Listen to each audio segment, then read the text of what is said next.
Assalamualaikum warahmatullahi taala wabarakatuh. Kami dari kelompok 1 mata kuliah Islam dan Sains akan menjelaskan materi tentang sejarah perkembangan ilmu pengetahuan dalam Islam. Apa sih sejarah itu sebenarnya? Kita akan mendefinisikan arti sejarah dari beberapa bahasa dan para ahli. Kalau kita berbicara tentang sejarah, tidak lepas dari pepatah, belajar sejarah akan membuat kamu menjadi orang yang berguna, karena masa lalu sesuatu yang bisa berubah untuk masa kini dan masa depan nanti. Pengertian sejarah. Kata sejarah dalam bahasa Arab disebut tarikh, yang menurut bahasa berarti keturunan masa, sedang menurut istilah berarti keterangan yang telah terjadi di kalangannya pada masa yang telah lampau atau pada masa yang masih ada. Dalam bahasa Inggris, sejarah juga disebut history, yang berarti pengalaman masa lampau daripada umat manusia. Menurut Sayyid Qutb, sejarah bukanlah peristiwa-peristiwa, melainkan tafsiran peristiwa-peristiwa itu dan pengertian mengenai hubungan-hubungan yang nyata dan tidak nyata seluruh bagian serta memberinya dinamisme dalam waktu dan tempat. Berangkat dari pengertian sejarah tersebut, maka dapat dirumuskan pengertian tentang sejarah pendidikan Islam atau Tarikhut Tarbiyah Islamiyah sebagai berikut. A. Keterangan mengenai pertumbuhan dan perkembangan pendidikan Islam dari waktu ke waktu.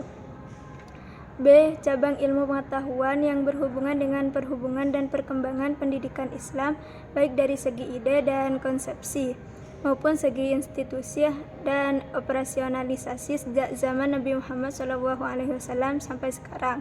Sejarah pendidikan Islam mempunyai kegunaan sebagai faktor keteladanan. Hal ini sejalan dengan makna yang tersurat dan tersirat dalam firman Allah yang artinya 1. Demi sesungguhnya Rasulullah itu adalah contoh teladan yang baik bagi kamu sekalian. Quran Surat Al-Ahzab ayat 21. 2. Katakanlah olehmu Muhammad, jika kamu sekalian cinta kepada Allah, maka hendaklah ikut akan daku. Niscaya Allah cinta kepada kamu. Quran Surat Ali Imran ayat 31. Dan 3. Dan hendaklah kamu mengikut akan dia, Nabi Muhammad, supaya kamu mendapatkan petunjuk. Quran Surat Al-A'raf ayat 158. Dari 3 ayat di atas dapat dijadikan pedoman bahwa umat Islam dapat meneladani proses pendidikan Islam semenjak zaman kerasulan Nabi Muhammad serta zaman Khulafaur Rasyidin dan zaman ulama-ulama besar, para pemuka gerakan pendidikan Islam. Memasuki materi yang kedua, yaitu pengertian ilmu pengetahuan. Apa sih ilmu pengetahuan itu? Ilmu sendiri berasal dari bahasa Arab, yaitu ilm, yang artinya pengetahuan al-ma'rifat. Kemudian berkembang menjadi pengetahuan tentang hakikat sesuatu yang dipahami secara mendalam. Dari kata ilm ini kemudian di Indonesia menjadi ilmu atau ilmu pengetahuan. Dalam perspektif Islam, ilmu pengetahuan merupakan pengetahuan mendalam dari hasil usaha yang sungguh-sungguh atau ijtihad. Adapun pendapat lain mengatakan bahwa ilmu pengetahuan adalah ilmu yang dipelajari dalam Islam yang bertumpu pada ayat-ayat yang ada di jagat raya, yang menggunakan metode kajian eksperimen di laboratorium dengan syarat-syarat dan langkah-langkah yang teruji oleh para ahli. Dan melalui metode eksperimen ini maka dihasilkan ilmu-ilmu alam seperti biologi, fisika, pertanian, kedokteran, dan semacamnya. Perkembangan ilmu pengetahuan dalam Islam. Perkembangan ilmu pengetahuan dalam Islam ini terbagi 4 periode. 1 periode awal atau klasik, yang kedua periode Umayyah, yang ketiga periode Abbasiyah, yang keempat periode modern.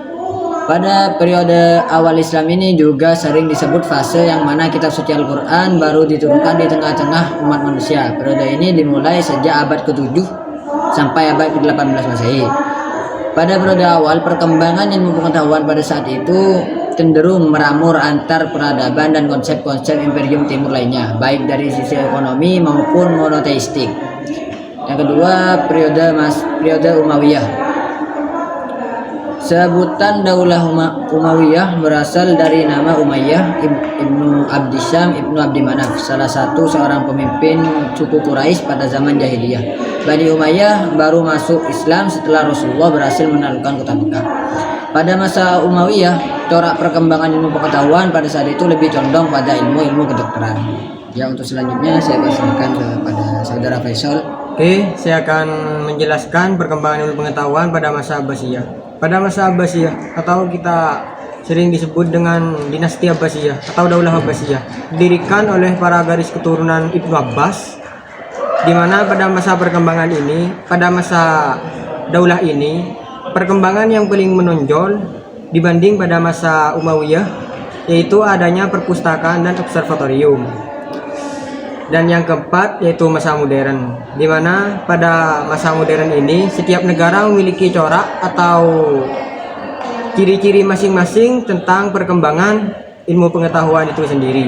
Adapun perkembangan ilmu pengetahuan di Indonesia itu tidak terlepas dari peran dua organisasi masyarakat, yaitu Nahdlatul Ulama yang didirikan oleh Kiai Hasyim Asy'ari dan Muhammadiyah yang didirikan oleh Kiai Muhammad Dahlan, di mana pada masa itu perkembangan ilmu pengetahuan lebih condong atau lebih cenderung pada pelajaran kitab-kitab kuning atau kitab-kitab turos yang ditulis oleh para ulama-ulama terkemuka.